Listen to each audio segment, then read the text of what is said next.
Good morning students. बेटा ਅੱਜ ਦਾ ਜੋ ਆਪਣਾ ਟੌਪਿਕ ਹੈ ਉਹ ਹੈਗਾ ਹੈ ਲੈਸਨ ਨੰਬਰ 5 ਤੱਤਾਂ ਦਾ ਆਵਰਤੀ ਵਰਗੀਕਰਨ।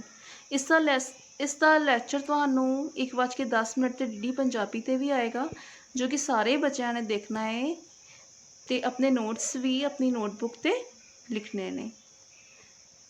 ਸਭ ਤੋਂ ਪਹਿਲਾਂ ਤੁਸੀਂ ਤੇ ਆਪਣੀ ਜੋ ਨੋਟਬੁੱਕ ਹੈਗੀ ਹੈ ਉਹਦੇ ਤੇ 1 to 20 ਤੱਕ ਤੱਤਾਂ ਦੇ ਨਾਮ ਜ਼ਰੂਰ ਤੁਹਾਡੀ ਨੋਟਬੁੱਕ ਤੇ ਲਿਖੇ ਹੋਣੇ ਚਾਹੀਦੇ ਨੇ।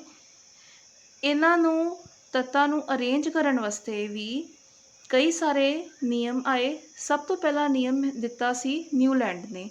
ਨਿਊਲੈਂਡ ਨੇ ਜਿਹੜੇ ਸਾਇੰਟਿਸਟ ਸੀ ਉਹਨਾਂ ਨੇ ਤੱਤਾਂ ਨੂੰ ਉਹਨਾਂ ਦੇ ਵੱਧਦੇ ਹੋਏ ਪਰਮਾਣੂ ਪੁੰਜ ਦੇ ਆਧਾਰ 'ਤੇ ਰੱਖਿਆ, ਪਰ ਉਹਨਾਂ ਨੇ ਇੱਕ ਗੱਲ ਹੋਰ ਕਹੀ ਕਿ ਜਿਹੜਾ ਪਹਿਲਾ ਤੱਤ ਹੈਗਾ ਏ ਉਹਦੇ ਗੁਣ 8ਵੇਂ ਤੱਤ ਦੇ ਗੁਣ ਦੇ ਸਮਾਨ ਹਨ। ਇਸ ਕਰਕੇ ਇਸ ਨੂੰ ਨਿਊਲੈਂਡ ਦੇ ਅਸ਼ਟਕ ਨਿਯਮ ਵੀ ਕਿਹਾ ਜਾਂਦਾ ਹੈ।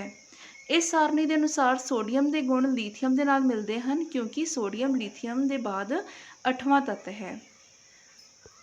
ਜਿਹੜੇ ਬੱਚੇ ਮਿਊਜ਼ਿਕ ਦੀ ਨੌਲੇਜ ਰੱਖਦੇ ਨੇ ਉਹਨਾਂ ਨੂੰ ਪਤਾ ਹੋਏਗਾ ਜਿਹੜੇ ਆਪਣੇ 7 ਸੁਰ ਨੇ ਉਹ ਸ਼ੁਰੂ ਹੁੰਦੇ ਨੇ ਸਾ ਤੋਂ, ਖਤਮ ਵੀ ਸਾ 'ਤੇ ਹੁੰਦੇ ਨੇ। ਕਿਵੇਂ?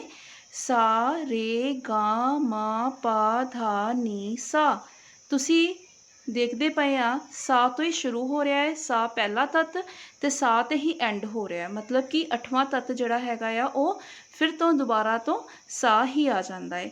ਇਸੇ ਤਰ੍ਹਾਂ ਹੀ ਤੁਸੀਂ ਭਾਵੇਂ ਆਪਣੇ ਜਦੋਂ ਪੇਪਰ ਹੋਏਗਾ ਤੁਸੀਂ ਲਿਖ ਵੀ ਸਕਦੇ ਜੇ ਕਿ ਸਾ ਰੇ ਗਾ ਮਾ ਪਾ ਧਾ ਨੀ ਸਾ, ਪਹਿਲਾ ਤੱਤ ਵੀ ਸਾ ਤੇ ਆਖਰੀ ਵਾਲਾ ਵੀ ਐਂਡ 'ਤੇ ਵੀ ਜਿਹੜਾ 8th ਨੰਬਰ 'ਤੇ ਵੀ ਸਾ, ਮਤਲਬ ਕਿ ਸੇਮ ਆ, ਉਹਨਾਂ ਦੇ ਗੁਣ ਜਿਹੜੇ ਹੈਗੇ ਨੇ ਸੇਮ ਹੈਗੇ ਨੇ, ਇੱਕੋ ਜਿਹੀ ਨੇ। ਇਸੇ ਤਰ੍ਹਾਂ ਹੀ ਨਿਊਲੈਂਡ ਨੇ ਜੋ ਆਪਣੇ ਤੱਤਾਂ ਨੂੰ ਰੱਖਿਆ ਗਿਆ ਹੈ ਉਹ ਇਸੇ ਆਧਾਰ 'ਤੇ ਰੱਖਿਆ ਹੈ, ਅਸ਼ਟਕ ਨਿਯਮ ਦੇ ਆਧਾਰ 'ਤੇ ਲਿਖਿਆ ਕਿ ਜਿਹੜਾ ਪਹਿਲਾ ਤੱਤ ਹੈ ਉਹਦੇ ਗੁਣ 8ਵੇਂ ਤੱਤ ਦੇ ਸਮਾਨ ਹਨ। ਪਰ ਇਸ ਸਿਧਾਂਤ ਦੀ ਕੁਝ ਸੀਮਾਵਾਂ ਵੀ ਹਨ, ਲਿਮਿਟੇਸ਼ਨਸ ਵੀ ਹਨ ਕਿ ਇਹ ਸਿਧਾਂਤ ਕੇਵਲ ਕੈਲਸ਼ੀਅਮ ਤੱਕ ਹੀ ਲਾਗੂ ਹੁੰਦਾ ਹੈ। ਮਤਲਬ ਕਿ ਆਪਾਂ ਇਹਨਾਂ ਨੂੰ ਜ਼ਿਆਦਾ ਦੂਰ ਤੱਕ, ਜ਼ਿਆਦਾ ਵੱਡੇ ਤੱਤਾਂ ਤੱਕ ਨਹੀਂ ਲੈ ਕੇ ਜਾ ਸਕਦੇ। ਇਸ ਵਿੱਚ 56 ਤੱਤ ਹੀ ਹਨ, ਜ਼ਿਆਦਾ ਤੱਤ ਵੀ ਨਹੀਂ ਹੈਗੇ, ਕਿਉਂਕਿ ਤਦ ਤੱਕ ਇੰਨੇ ਤੱਤ ਖੋਜੇ ਨਹੀਂ ਸੀ ਗਏ ਅਤੇ ਉਹਨਾਂ ਨੂੰ ਰੱਖਣ ਵਾਸਤੇ ਕੋਈ ਹੋਰ ਜਗ੍ਹਾ ਵੀ ਨਹੀਂ ਰੱਖੀ ਗਈ ਸੀ। ਆਪਣੀ ਸਾਰਣੀ ਵਿੱਚ ਕੁਝ ਤੱਤਾਂ ਨੂੰ ਸ਼ਾਮਿਲ ਕਰਨ ਲਈ ਨਿਊਲੈਂਡ ਨੇ 2 ਤੱਤ ਨੂੰ ਇੱਕ ਸਥਾਨ 'ਤੇ ਰੱਖ ਦਿੱਤਾ ਅਤੇ ਕਈ ਵੱਖਰੇ ਤੱਤਾਂ ਨੂੰ ਇੱਕ ਹੀ ਟੋਲੀ ਦੇ ਵਿੱਚ ਰੱਖ ਦਿੱਤਾ। ਜਿਹੜੇ ਕਿ ਕੁਝ ਜਿਹੜੇ ਤੱਤ ਹੈਗੇ ਸੀ ਜਿਨ੍ਹਾਂ ਦੇ ਗੁਣ ਇੱਕ ਸਮਾਨ ਸੀ ਉਹਨਾਂ ਨੂੰ ਦੂਰ ਕਰ ਦਿੱਤਾ, ਹੋਰ ਜਿਨ੍ਹਾਂ ਦੇ ਗੁਣ ਨਹੀਂ ਸੀ ਰਲਦੇ ਉਹਨਾਂ ਨੂੰ ਇੱਕ ਜਗ੍ਹਾ 'ਤੇ ਹੀ ਰੱਖ ਦਿੱਤਾ।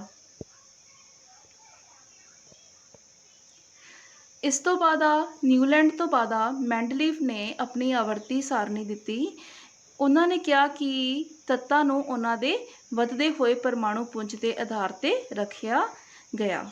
ਤੱਤਾਂ ਦੇ ਆਕਸਾਈਡਾਂ ਅਤੇ ਹਾਈਡਰੋਕਸਾਈਡਾਂ ਦੇ ਸੂਤਰ ਵੀ ਵਰਗੀਕਰਨ ਲਈ ਮੁੱਖ ਆਧਾਰ ਬਣਾਏ ਗਏ। ਮੈਂਡਲੀਵ ਦੀ ਆਵਰਤੀ ਸਾਰਣੀ ਵਿੱਚ 6 ਖਤੀਜੀ ਕਤਾਰਾਂ, ਜਿਨ੍ਹਾਂ ਨੂੰ ਪੀਰੀਅਡਸ ਕਿਹਾ ਜਾਂਦਾ ਹੈ, ਅਤੇ 8 ਲੰਬਾਤਮਕ ਕਾਲਮ ਜਿਨ੍ਹਾਂ ਨੂੰ ਗਰੁੱਪ ਕਹਿੰਦੇ ਹਨ ਮੌਜੂਦ ਹਨ। ਤੁਸੀਂ ਬੱਚੋਂ ਦੇਖਦੇ ਪਏ ਆ ਇੱਥੇ ਰੋਮਨ ਨਿਊਮਰਲਸ ਦੇ ਵਿੱਚ ਲਿਖਿਆ ਹੈ ਇੱਥੇ 1st 2nd 3rd 4th 5th 6th 7th ਤੇ 8th। ਤੇ ਇੱਧਰ ਆਪਾਂ ਉੱਪਰ ਤੋਂ ਥੱਲੇ ਵੱਲ ਜਾਂਦੇ ਆ ਤੇ ਉਹਨਾਂ ਨੂੰ ਆਪਾਂ ਕਹਿੰਦੇ ਆ ਗਰੁੱਪਸ, ਤੇ ਖੱਬੇ ਤੋਂ ਸੱਜੇ ਵੱਲ ਜਾਈਏ ਤੇ ਇਹਨਾਂ ਨੂੰ ਆਪਾਂ ਕਹਿੰਦੇ ਆ ਪੀਰੀਅਡਸ ਕਹਿੰਦੇ ਹੈਗੇ ਆ।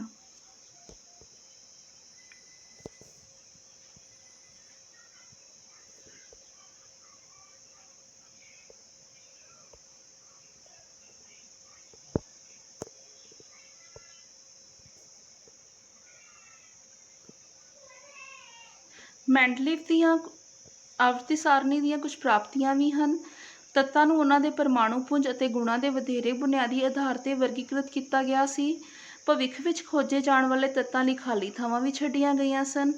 ਇਹ ਸਾਰਣੀ ਤੱਤਾਂ ਦੇ ਗੁਣਾਂ ਬਾਰੇ ਭਵਿੱਖਬਾਣੀ ਕਰ ਸਕਦੀ ਹੈ ਅਤੇ ਇਹਨਾਂ ਦੀਆਂ ਕੁਝ ਸੀਮਾਵਾਂ ਵੀ ਹਨ, ਲਿਮਿਟੇਸ਼ਨਸ ਵੀ ਹਨ ਕਿ ਕੁਝ ਤੱਤਾਂ ਨੂੰ ਪਰਮਾਣੂ ਪੁੰਜ ਦੇ ਵੱਧਦੇ ਕ੍ਰਮ ਵਿੱਚ ਨਹੀਂ ਰੱਖਿਆ ਗਿਆ ਸੀ। ਉਦਾਹਰਣ ਦੇ ਤੌਰ 'ਤੇ ਕੋਬਾਲਟ ਨੂੰ ਨਿਕਲ ਤੋਂ ਪਹਿਲਾਂ ਰੱਖਿਆ ਗਿਆ ਸੀ ਅਤੇ ਹਾਈਡਰੋਜਨ ਨੂੰ ਵੀ ਉਹਦੀ ਢੁਕਵੀਂ ਥਾਂ ਨਹੀਂ ਦਿੱਤੀ ਗਈ ਸੀ।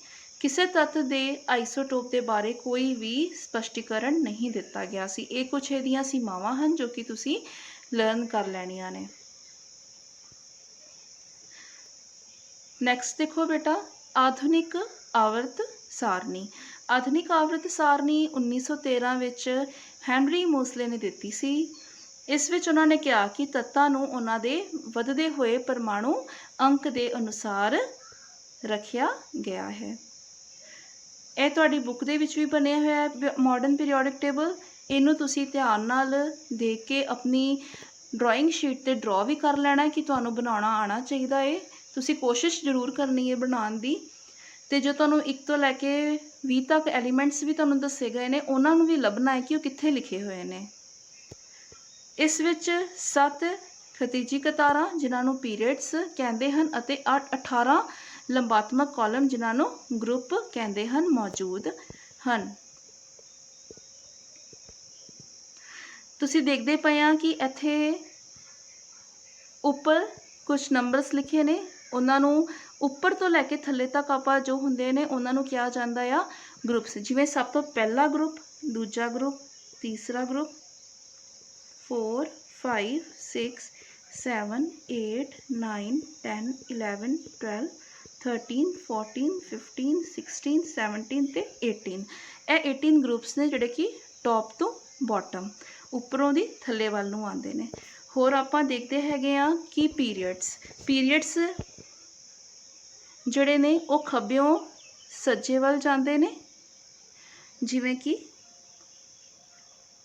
ਪਹਿਲਾ ਪੀਰੀਅਡ, ਦੂਸਰਾ ਪੀਰੀਅਡ, ਤੀਸਰਾ, ਚੌਥਾ, ਪੰਜਵਾਂ, ਛੇਵਾਂ ਅਤੇ ਸੱਤਵਾਂ। 7 ਪੀਰੀਅਡਸ ਹੋ ਗਏ ਨੇ। 7 ਪੀਰੀਅਡਸ ਜਿਹੜੇ ਹੈਗੇ ਨੇ, ਇਹਦੇ ਵਿੱਚ ਸਭ ਤੋਂ ਜਿਹੜਾ ਛੋਟਾ ਪੀਰੀਅਡ ਤੁਹਾਨੂੰ ਤੁਸੀਂ ਦੇਖਦੇ ਪਏ ਆ, ਸਭ ਤੋਂ ਪਹਿਲਾ ਸਭ ਤੋਂ ਛੋਟਾ ਪੀਰੀਅਡ ਹੈ। ਇਹਦੇ 'ਚ ਸਿਰਫ 2 ਹੀ ਐਲੀਮੈਂਟਸ ਨੇ, ਇੱਕ ਹਾਈਡਰੋਜਨ ਅਤੇ ਇਹ ਦੂਸਰਾ ਹੀਲੀਅਮ। ਠੀਕ ਹੈ ਬੱਚਿਓ, ਅਤੇ ਇਹ ਤੁਸੀਂ ਜਿਹੜਾ ਆਪਣੀ ਨੋਟਬੁੱਕ 'ਤੇ ਜ਼ਰੂਰ ਡਰਾ ਕਰਨਾ ਹੈਗਾ ਏ ਤਾਂ ਕਿ ਤੁਹਾਨੂੰ ਇਹਦੇ ਬਾਰੇ ਨੌਲੇਜ ਹੋ ਜਾਏ। ਥੋੜ੍ਹਾ ਬਹੁਤਾ ਤੁਹਾਨੂੰ ਇਹਦੇ ਬਾਰੇ ਜਿਹੜਾ ਜਦੋਂ ਤੁਸੀਂ ਡਰਾ ਕਰੋਗੇ ਤਾਂ ਤੁਹਾਨੂੰ ਆਪਣੇ ਆਪ ਹੀ ਇਹਦੇ ਬਾਰੇ ਸਮਝ ਆਏਗੀ।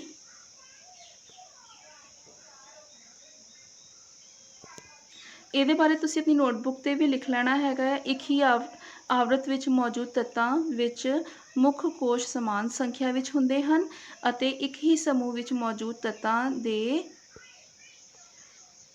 ਸੰਯੋਜੀ ਇਲੈਕਟ੍ਰੋਨਾਂ ਦੀ ਸੰਖਿਆ ਸਮਾਨ ਹੁੰਦੀ ਹੈ।